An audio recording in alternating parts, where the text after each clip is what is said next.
पढ़ेंगे कक्षा 10 का अध्याय नंबर 3 जिसका नाम है आनुवांशिकी। तो सबसे पहले बात करते हैं पाठ को शुरू करने से पहले कि आनुवांशिकी क्या होता है। तो लिख लेते हैं परिभाषा आनुवांशिकी।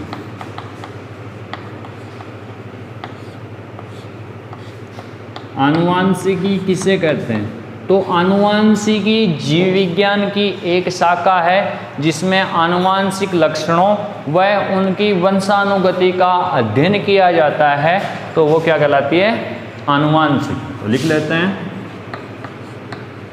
जीव विज्ञान की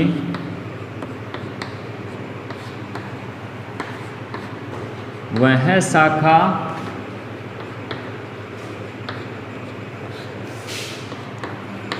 जिसमें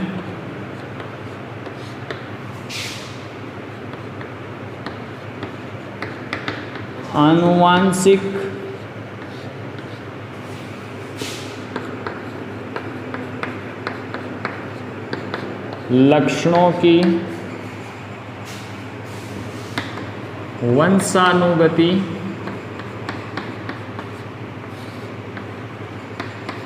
का अध्ययन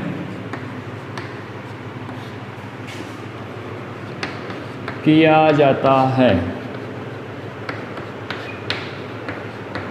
जीव विज्ञान की वह शाखा जिसमें आनुवांशिक लक्षणों की वंशानुगति का अध्ययन किया जाता है, आनुवांशिकी।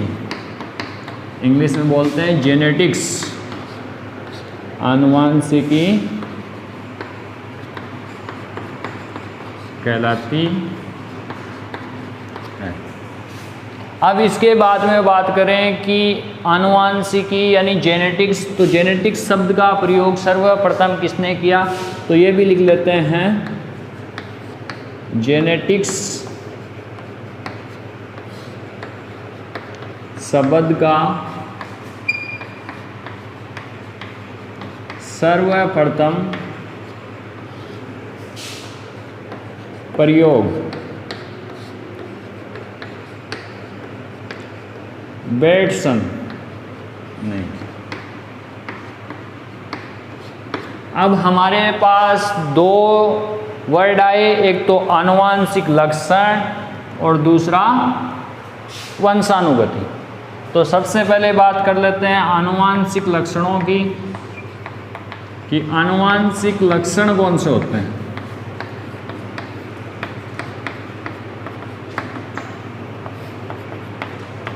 बात करें आनुवांशिक लक्षणों की तो वे लक्षण जो पिता से पुत्र में यानी जनक पीढ़ी से पुत्र पीढ़ी में या संतति पीढ़ी में जाते हैं, यानी वे लक्षण जो एक पीढ़ी से दूसरी पीढ़ी में संचरित होते हैं, क्या कहलाते हैं? आनुवांशिक लक्षण। तो लिख लेते हैं वे लक्षण जो एक पीढ़ी से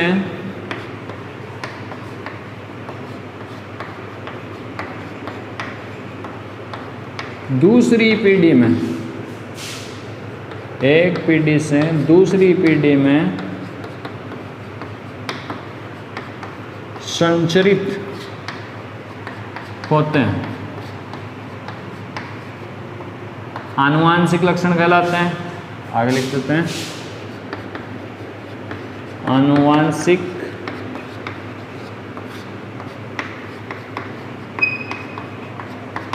लक्षण।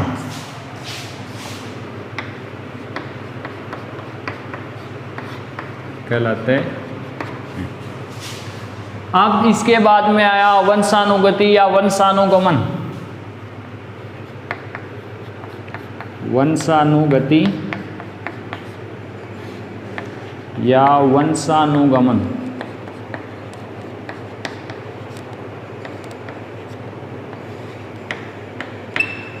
इसकी बात कर लेते हैं कि ये क्या होता है।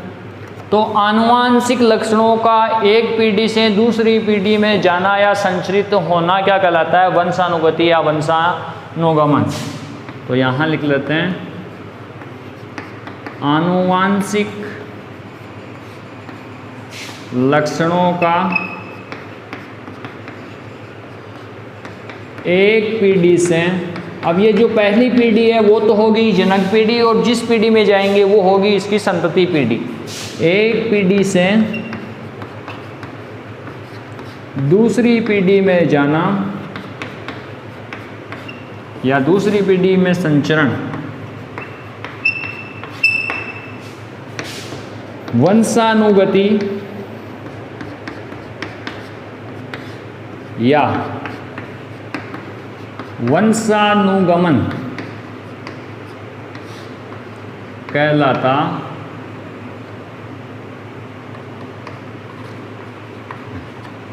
ये बात हो गई अपनी आनुवांशिकी की, नॉर्मल सी बात हो गई कि आनुवांशिकी कहते किसे हैं, आनुवांशिक लक्षण क्या होते हैं, वंशानुगति क्या होती है। अब वंशानुगति को बोलते हैं इंग्लिश में हेरिडिटी, और हेरिडिटी शब्द का सर्वप्रथम प्रयोग किसने किया, तो वो किया स्पेंसर। तो यहां लिख देते हैं हेरिडिटी शब्द का सर्वप्रथम प्रयोग स्पेंसर ने किया।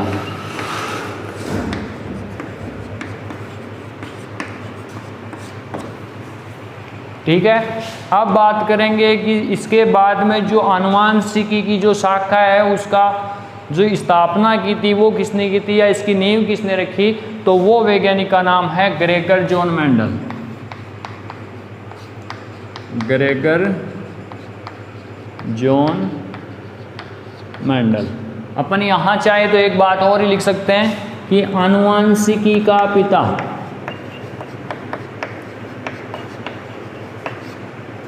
आनुवांशिकी का पिता या जनक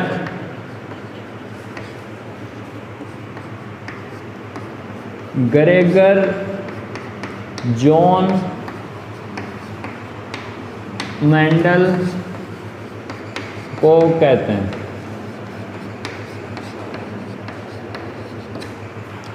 ग्रेगर जॉन मेंडल में जो ग्रेगर है वो तो इनकी उपाधि थी, जॉन इनके वंश में जो नाम था वो जाति के नाम से चलता आ रहा था, और मेंडल इनका खुद का नाम था। तो आनुवांशिकी के पिता का नाम था ग्रेगर जॉन मेंडल। अब आप चाहें तो आप इसका स्क्रीनशॉट ले सकते हैं। इसके बाद में अपन ग्रेगर जॉन मेंडल का जीवन परिचय पढ़ेंगे। अब मैं इसको मिटा देता हूं।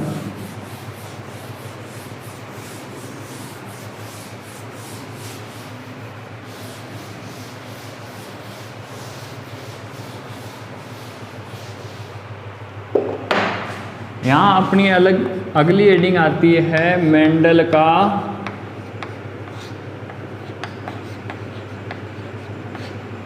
जीवन परिचय। तो मेंडल का जो जन्म हुआ था वो आज ही के दिन हुआ था। ठीक है, तो मेंडल के जीवन परिचय की बात करें तो मेंडल का जन्म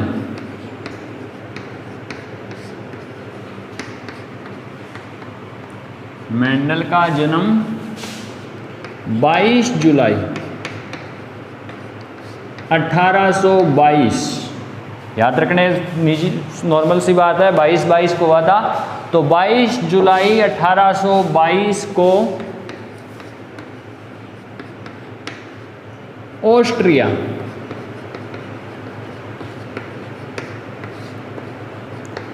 में हुआ।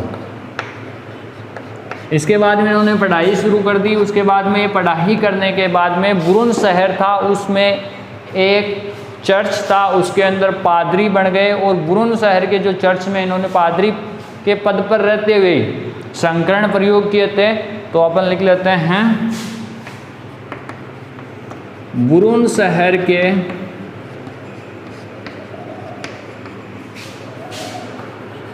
चर्च में पादरी के पद पर, पादरी होता है जैसे अपने मंदिर में पुजारी होता है वैसे चर्च में होता है पादरी। तो चर्च में पादरी के पद पर कार्य करते हुए मेंडल ने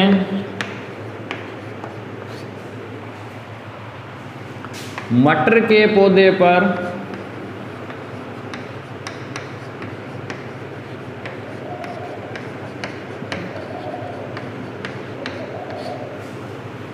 बुरुन शहर के चर्च में पादरी के पद पर कार्य करते हुए मेंडल ने मटर के पौधे पर, जो पौधा था वो मटर का था, तो मटर के पौधे पर संकरण प्रयोग,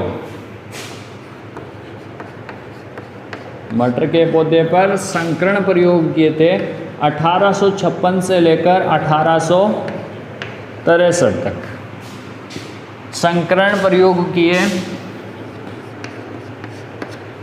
अब ये संकरण प्रयोग इन्होंने लगातार इतने सालों तक करते रहे। उसके बाद में इन्होंने अपने जो संकरण प्रयोग थे, जो ये प्रयोग थे, उन प्रयोगों के निष्कर्ष को एक सोसाइटी, वहाँ की जो सोसाइटी थी उसके सामने रखा 1865 में, जिसका नाम था बुरुन सोसाइटी ऑफ नेचुरल हिस्ट्री।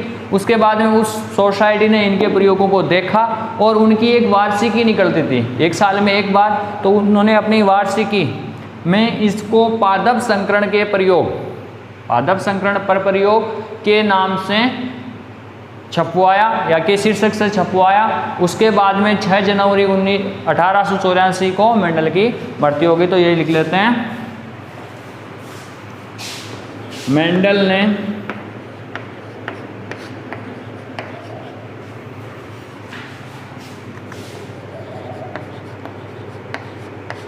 अपने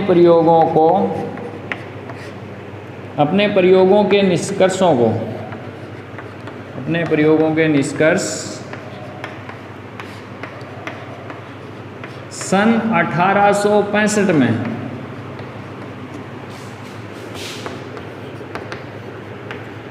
बुरुन सोसाइटी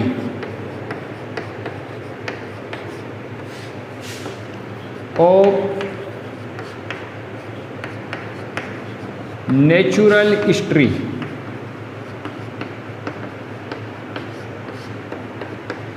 नामक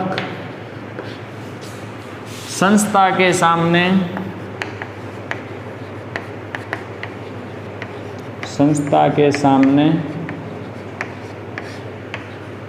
प्रस्तुत किए। इस संस्था ने सन 1866 में अपनी प्रकाशिकी, अपनी वार्षिकी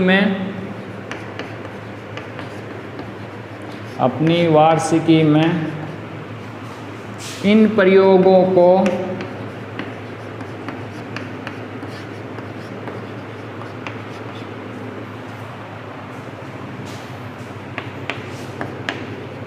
पादप संकरण पर प्रयोग के शीर्षक से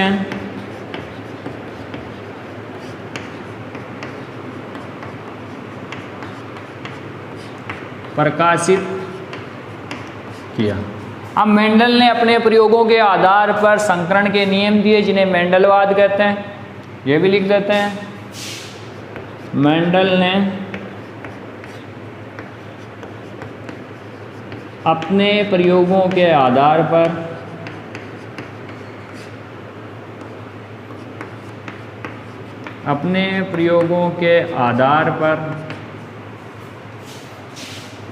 संकरण के नियम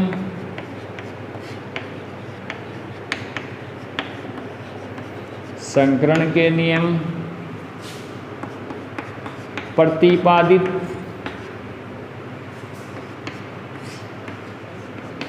किए, जिन्हें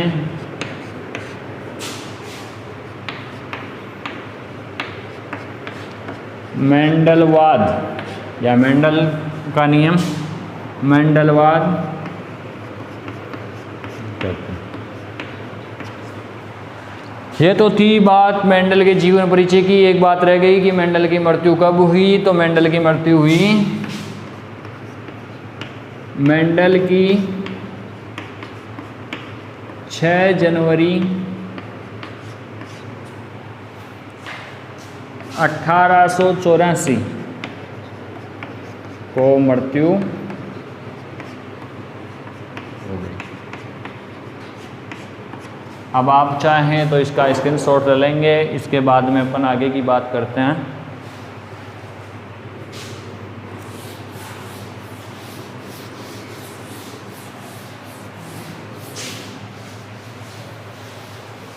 अब इसके बाद में बात आती है कि मेंडल ने ये प्रयोग तो अपने दे दिए थे कि ऐसे ऐसे नियम है, ऐसे संकरण होता है, लेकिन उस टाइम किसी भी व्यक्ति को इसके बारे में कोई जानकारी नहीं थी। उसके बाद में इनकी दोबारा खोज की गई सन 1900 के अंदर। तो मेंडलवाद की पुनः खोज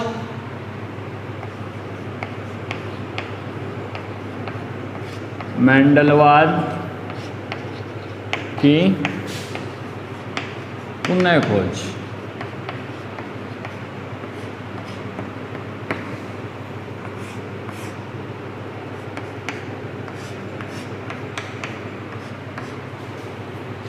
मेंडलवाद की पुनः खोज।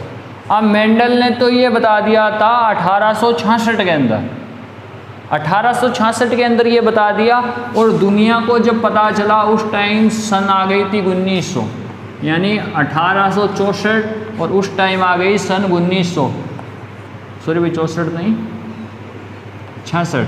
तो इसका मतलब आज भी कहा जाता है कि मेंडल समय से 34 साल आगे चल रहे थे। अब मेंडलवाद की पुनः खोज की बात करें तो यहाँ लिख लेते हैं मेंडलवाद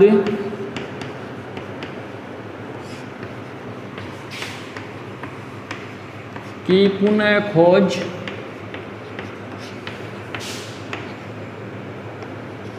सन 1900 में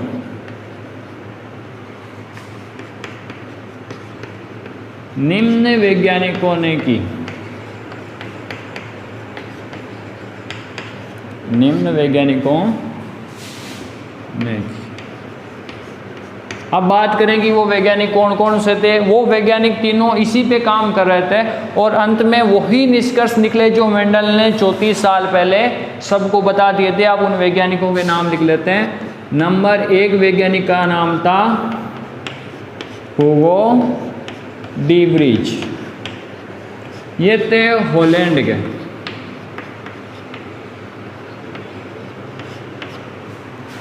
दूसरे वैज्ञानिक थे वो थे जर्मनी के कार्ल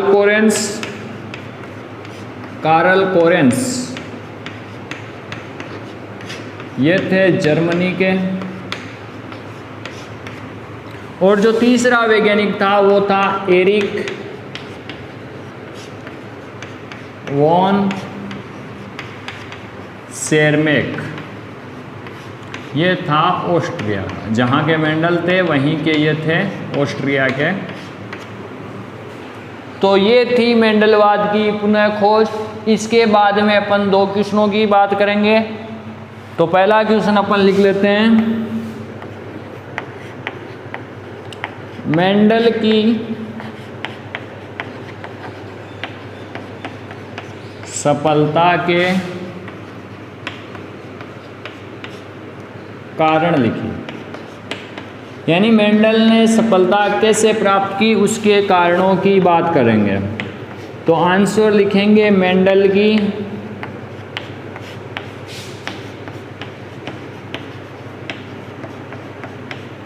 सफलता के कारण।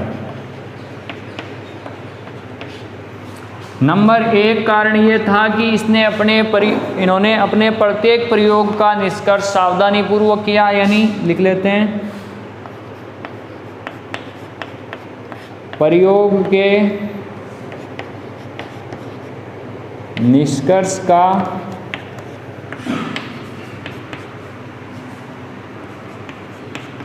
सावधानी पूर्वक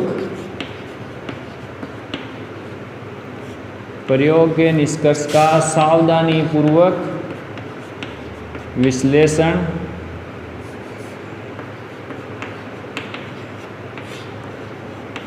किया। यह तो था इनकी सफलता का पहला कारण। अगर नंबर 2 बात करें तो गणित व सांख्यिकी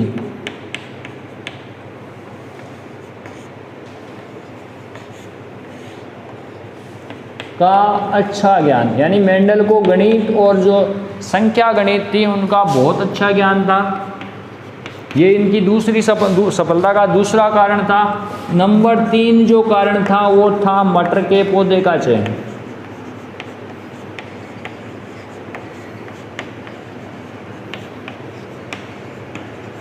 और नंबर 4 जो कारण था वो कारण था एक समय में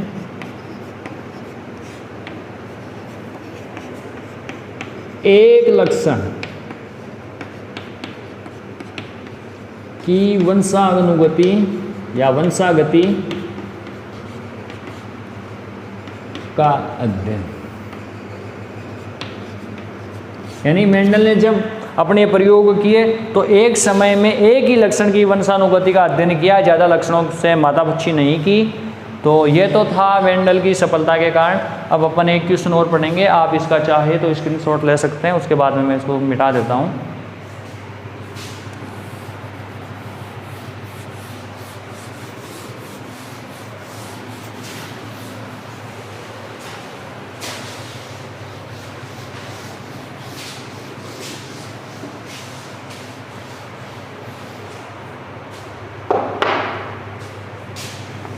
हमारा जो अगला क्वेश्चन है, मेंडल ने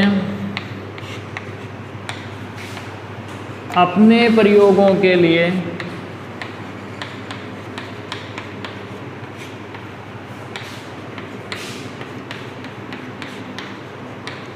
मटर को ही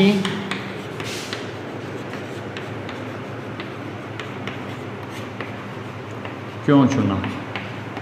यानी मेंडल चाहते तो मटर को ही क्यों, बरगद को भी चुन सकते थे, खेजड़ी को भी चुन सकते थे, गेहूं को भी चुन सकते थे, तो इन्होंने मटर को ही क्यों चुना।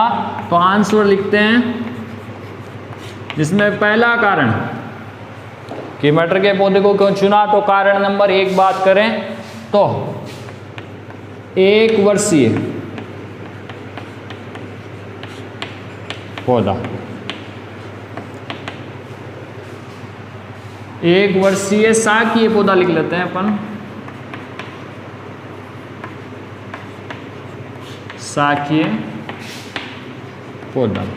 अब 1 वर्षीय का मतलब कम समय में तैयार होने वाला, शाकीय का मतलब छोटा, यानी थोड़ी सी जगह में भी बहुत सारे पौधे तैयार किए जा सकते हैं। ये तो थी मेंडल के मटर के पौधे के चयन का पहला कारण। उसके बाद में नंबर 2 बात करें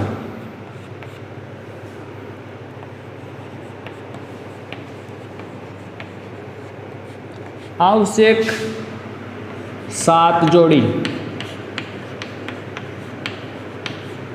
आवश्यक 7 जोड़ी विपर्यासी लक्षण।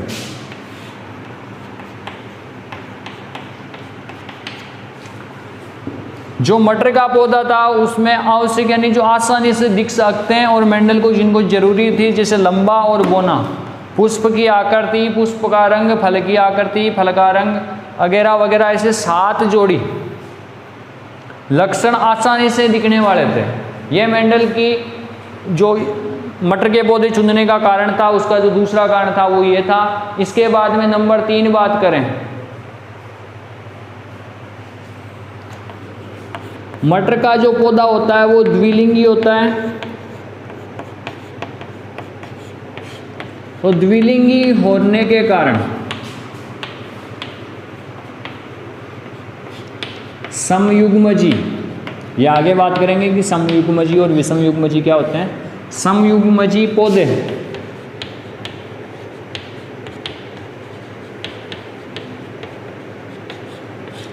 आसानी से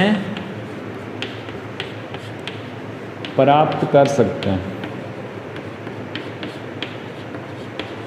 तो ये इनका तीसरा कारण था कि समयुग्मजी पौधे आसानी से प्राप्त किया जा सकते हैं मेंडल में, सॉरी मटर में। उसके बाद में नंबर 4 बात करें तो नंबर 4 ये है कि मटर में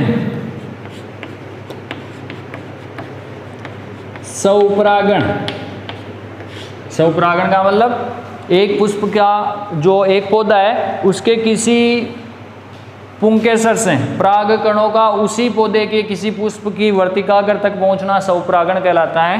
तो मटर में स्वपरागण पाया जाता है, किंतु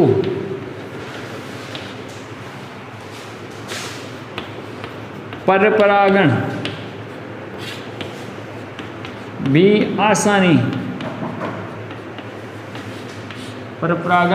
आसानी से करवा सकते हैं।